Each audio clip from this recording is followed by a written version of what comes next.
Sometimes one work surface isn't enough, so I built a second workbench underneath my workbench. See, most professionals have separate benches for work and assembly, but if you're in the back corner of a garage, you don't have room for that. So you build pieces and then you move them to the table saw or the ground so you have a place to work, and then you move them back. It sucks. That's why you need a separate workbench and assembly table. And this doesn't just solve that problem, but gives you the ability to work with huge pieces on a tiny workbench. And if you stick around to the end of this video, I'll show you how to get plans so you can build a workbench like this yourself.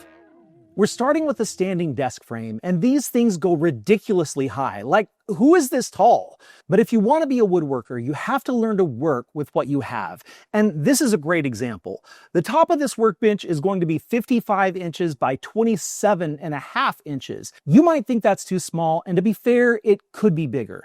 This desk frame will accommodate a top that's over 6 feet long. But if I made it that big, it wouldn't fit in the space that I have. Speaking of working with what you have, I don't own a track saw, so we're going to be using the old desktop as a guide for the circular saw, and sometimes I'll probably just freehand it and clean it up later. Now you may have noticed, but my tools are not fancy, but I do have one fancy tool that I'm using for this build. A few months ago, Microjig reached out to me and asked if they could send me their Matchfit system. No strings attached, no sponsorship, they just wanted to send it to me, and I'm like, obviously. Now, I'm sure this happens to YouTubers with big channels all the time, but it had never happened to me, and I was pumped. Now, I should note that this system isn't necessary for this workbench build, but I wanted to try it, so I asked if they would also send me their relief bit and the grid guide that they make. And, well, no response. I guess I'm not that big a deal after all. So I ordered the relief bit and 3D printed the grid guide, or something close. Something interesting happened here. Now, I don't know if it was my 3D printed grid guide or just some flaw with the system, but there was no place for the dust to go, and it got all compacted, and well, this happened. I kind of started a very, very small fire. So from there, I took shorter runs, and I stopped from time to clean out the dust. Now, I should really clear something up. I'm using a workbench to build this workbench, but you don't have to have one to do it. Now, I love this old workbench. I built it with my daughters, so I'll never get rid of it. It's very traditional. It uses dog holes and holdfasts. And this new workbench I'm building is really the exact opposite. It's contemporary in every way, and it couldn't have existed before just a few years ago. Maybe someday I'll compare them and let you know which one I like better. Let me know if you'd like to see that in the comments.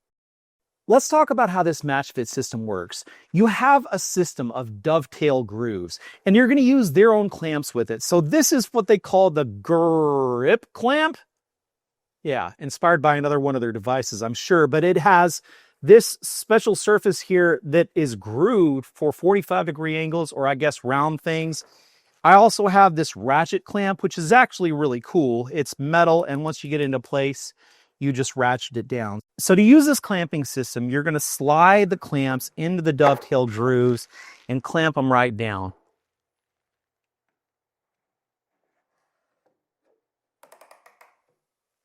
And these clamps hold solid. This piece is not moving. It is a bit of an investment, but your workbench is one of your most important tools, and I think it's worth the investment. The thing is, you don't need a workbench to build a workbench. What you do need is a flat surface, and I'm going to show you how to make one even if you have nothing close in your shop. You're going to take your boards and lay them out with the flat side up, and then you're going to put something across the top of them. From there, you're going to take your level and see how close to level you already are, and then you're going to fix it by using shims. Once it's level in every direction, you have a flat surface because you've created a flat plane. You better zoom in on this. I 3D printed a plane just for this joke. Thank you. We can move on now. Torsion boxes are about stability. If you build it flat, it will stay flat. But in order for that to happen, your ribs have to be flat. Now, some of you aren't going to like this. I know you're not supposed to send metal through a planer, but I did. I screwed these boards together and put them on a planer sled so I could make sure that I had one flat side. And then I flipped them over and planed the other, and, well, you can fuss at me if you want. We're going to be putting this torsion box together with glue and pocket hole screws. Now, I'm not really a pocket hole guy. I just bought this little jig off of Amazon and recessed it into this board from a pallet. That allows it to do longer stock, but, you know, it's not a Craig Foreman, but it works.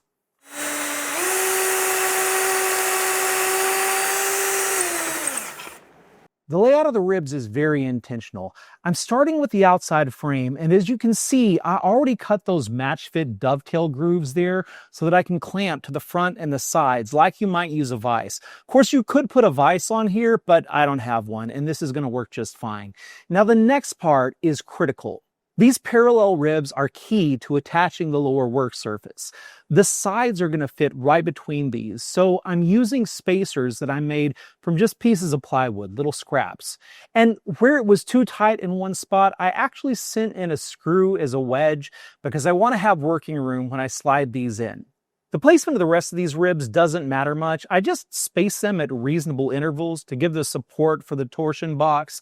Everything is glued and screwed in place, and I should note, it's the glue that's going to really hold this together.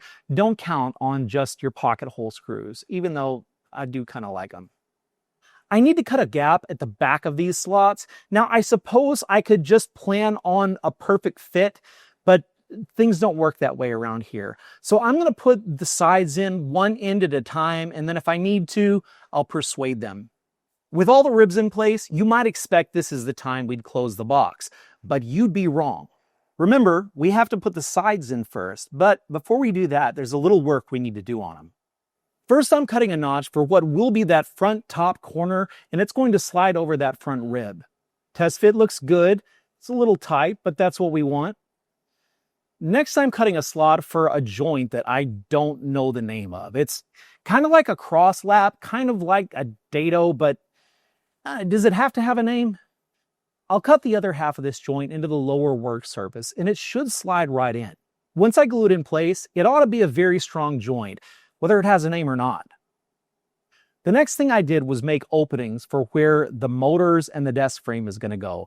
This is going to vary based on whatever desk model you have, so you should do your own measurements. I'm not giving you mine on this. On one side, I got it right, but I thought they mirrored each other, and I cut the motor gap on the wrong side for this because on one side it's in the front and on the other it's in the back. So I made another opening, and we'll just use that other hole for cords. Sure, cords. While I cut this decorative curve, let's talk about desk frames.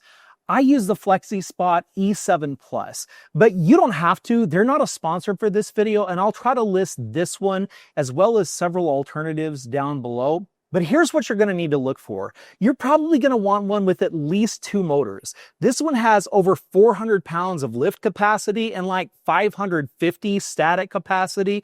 So it should be strong enough for me to put all the tools I want on here, and it can still go up and down. Another thing you're going to want to look for is 4 strong legs. A lot of these come with just 2 legs and there are bases underneath. That's not what you want. And the third thing is most important. You need to make sure that you have at least 25 inches of height adjustment.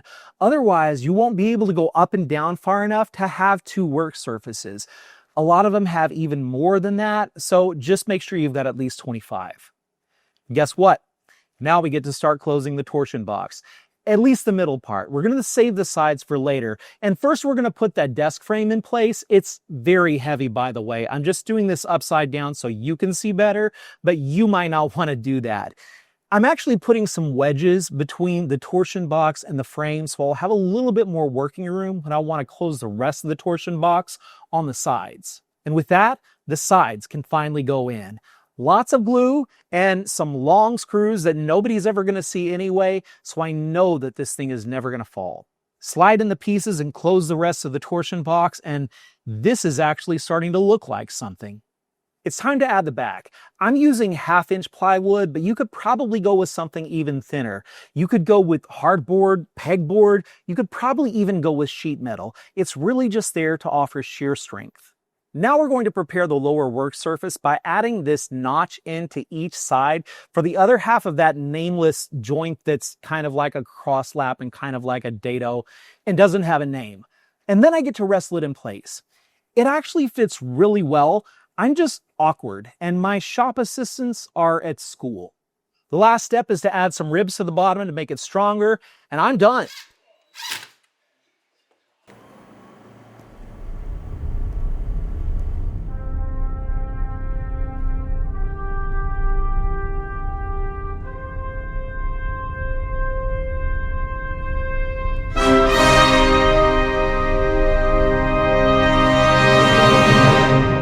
Well, what do you think? I've added a few things, some tool storage, a place to plug in my power tools up here, and a light. This is actually better light than I have any place else in the shop, and the older I get, the more I need it. But wait, there's more. Because this is height adjustable, I can set it to be the perfect outfeed table for my table saw, my bandsaw, my drill press, whatever. And one more thing, I can work on pieces as big as I want. As long as I set it to the height of any other surface, I can use it as an extension of the workbench and still have all the functionality. If you want plans for this project, you can get them for less than $3 over at my Patreon. For a couple dollars more, I'll throw in the CAD files too. That is a deal. Now let me take this opportunity to offer a sincere thank you to all my Patreon members who make unsponsored videos like this one possible. Thank you guys. And thank you all for joining me on this episode of Worst Workshop. I'll see you in the next one.